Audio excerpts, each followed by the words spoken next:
तबारकल्लज़ी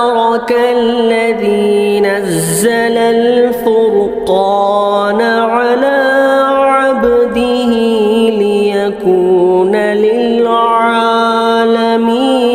नज़ीरा।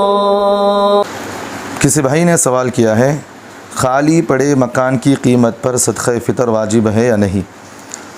जी आज ये उमूमी तौर पर ये मसला पाया जा रहा है। मसला ये है कि एक आदमी के दो घर होते हैं। एक घर में वो अपनी ज़ाती तौर पर अपना बीवी बच्चे उसके सारे जो कुछ भी ज़रूरतें घर से पूरी हो जाती हैं। दूसरा घर है वो किराए पर दे रखा है, चाहे उससे किराया आता हो या ना आता हो। किराया ना आता हो का मतलब ये है कि हमारे बेंगलुरु शहर के अंदर हम देखते हैं कि एक आदमी किसी से मोटी रकम ले लेता है, फिर उसे कुछ सालों के लिए एग्रीमेंट के ज़रिए से उसे घर दे देता। अब वो आदमी घर में रहता है, किराया तो नहीं देता लेकिन घर में तो रहता ही है वो, लेकिन जब खाली करके जाता है तो फिर उसे किराए पर घर पैसे उसके वापस कर देता है, जिसे गिरवी पर घर भी कहा जाता है। तो हमारी बेंगलुरु की ज़ुबान में कहते हैं कि उसे भोगे को कहते हैं, कि भोगे को घर देने पर कहते हैं।